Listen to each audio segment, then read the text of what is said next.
fairy tale, history, or something in between. The piper walked into Hamelin, and the children never came back. You think you know the Pied Piper, the rat catcher, the tricked outsider, the angered debtor who stole away a town's children. A little eerie, sure, but just a strange old fairy tale, right? Maybe. But what happens when you look deeper? Welcome to the Vortex, where folklore, mythology, and history collide. Today, we're following the piper's footsteps all the way down, through myth, plague, memory, tracing the music to its source, beyond the rhyme, into something older, something darker. How dark does it get? When an entire town loses its children, and the truth slips between history and nightmare. If you enjoy this video, please do consider subscribing. In the heart of northern Germany, nestled along the Weser River, lies the town of Hamelin. But in the summer of 1284, Hamelin was a town in turmoil. A rat plague had brought chaos, disease, and desperation. Enter a stranger, a man in a coat of many colours, a piper with a promise. For a fee, he can rid the town of its vermin and their suffering. The people, desperate, agree. He raises his pipe, and with a tune unlike any other, he leads the rats through the streets, down to the river, where one by one they drown beneath the current. The town is saved. But when the time comes to pay, the leaders refuse. The bargain is broken. According to the Lüneburg manuscript, circa 1440, it was the 26th of June, a medieval feast day for the faithful, in honour of Saints John and Paul. Saints often associated with purity, sacrifice, and even hidden secrets in some legends. It was on this day that the unpaid piper returned. Whilst the adults were in church, he played again, but this time it was not the rats who followed, it was the children. 130 of them, led through the streets, past the edges of the town, and into a mountain. Gone. Without a sound. Without a trace. So, the piper. He came dressed in colour. Red, yellow, green. A walking patchwork of mischief and promise. But is there another name for him? A quieter one. Older. Darker. In the medieval world, death was not a distant idea. It walked the streets with the living, arriving in the form of famine, plague, war. Children buried parents. Parents buried children. Entire towns disappeared into the ground, and so out of that ever-present shadow, a new image emerged. Part warning, part ritual, part comfort. They called it the Danse Macabre, the dance of death. Death was not hidden in these stories. It played center stage. A skeletal figure, sometimes grinning, sometimes serene, and often holding an instrument, a fiddle, a drum, or a pipe. It led a procession of kings and peasants, saints and sinners, lovers, merchants, even children, all dancing side by side toward the same inevitable fate. No one escaped the music. This wasn't just a piece of art, it was a worldview, a haunting reminder that death does not discriminate, and that when the music starts, every soul must join the line. And the piper, he fits the role rather well, we'd say. A figure who appears with a tune and a smile, not cloaked in black, but in celebration. A man who doesn't take by force, but by rhythm. Who doesn't shout, but plays. So what if the piper wasn't just a fairy tale? What if he was death personified? Not in the grim, skeletal sense, but in the way that lingers, in sound, in story, in silence that follows the music. A walking memento mori, dressed for a festival.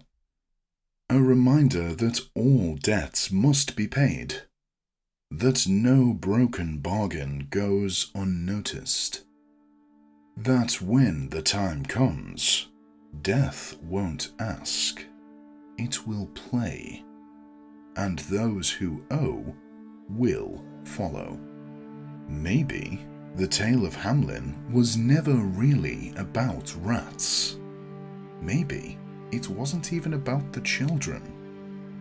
Maybe it was about the final tune we all follow. The one we pretend not to hear until it's far too late.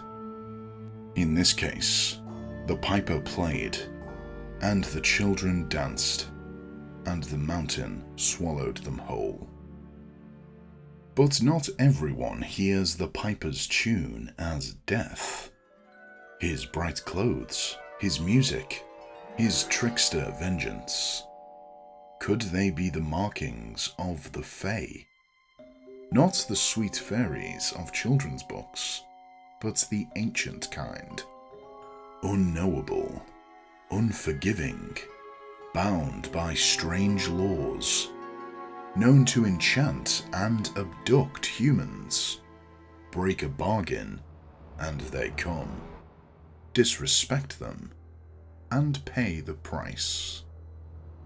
Others see him as a demonic figure, a tempter, a punisher, a collector of souls. A seemingly fair agreement was made, potentially a test, maybe a dark contract they could never fulfill. It almost feels as though the town's fate was doomed anyway. If not sealed by their greed, then most likely something else. Their children, part of the contract. Unwitting sacrifices to a sinister power. Fae, demon, Danse Macabre. What do you think? Do let us know in the comments. Either way, the piper makes an offer, a gift, for payment. But when the price is denied, of course, the piper doesn't forget. A debt must be paid, and he takes what he's owed in full. Or is there something more to this? A different version? Because Hamlin's records do show the loss of children. We've already mentioned this record earlier, the Lundberg manuscript. Top marks if you were paying attention. In this, there is reference to a stained glass window which once stood in the church, showing a colourful figure leading children away, with the manuscript itself reading, "In the year 1284, on the day of Saints John and Paul, on the 26th of June, 130 children born in Hamlin were led away by a piper in multicoloured clothes to Calvary near the Coppen, and lost." there are a couple of indirect references which are even harder to substantiate. But these oldest accounts never mention rats. Those came later. The first stories speak only of the children and of disappearance. Some say it was mass emigration, young people recruited to settle new lands in Eastern Europe. A few speak of a cult with a mysterious, enigmatic, and charming leader.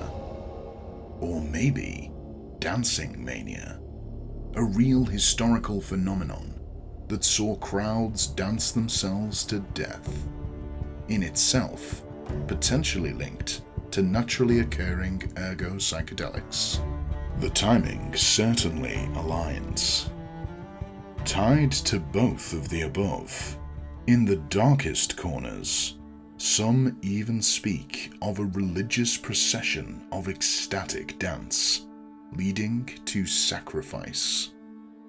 A truly dark secret hidden behind myth and legend? It certainly wouldn't be the first time. Others whisper, of course, of the plague. Could it simply be a grief so traumatic it was rewritten as myth? Easier to believe in a piper, in powers beyond our own, than to face what's truly happened.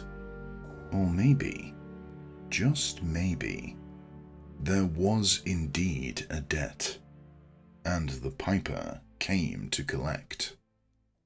Each one of these ideas and theories has its own mystery, intrigue, and certainly darkness, all overridden ultimately by the chilling loss of the entire child population of a small town. There we have it, the tale of the Pied Piper of Hamelin, a story that has echoed through centuries, a haunting melody entwined with mystery, loss, and unanswered questions. A figure draped in multicolored garments, a town's broken promise, and the inexplicable disappearance of its children. An enigma, a blend of history and myth that continues to captivate. We still tell his story.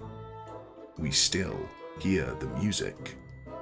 Whether a cautionary tale about broken promises, a representation of death's inescapable call, or a remembrance of a real tragedy, the piper's tune lingers. A haunting melody that beckons us to ponder the boundaries between reality and legend. He appears, he plays, he leads. Thanks for watching Vortex Mythology. If you found this journey into darkness fascinating, please do subscribe and give us a like. Until next time, watch your step and listen carefully, because when the piper plays, we all dance.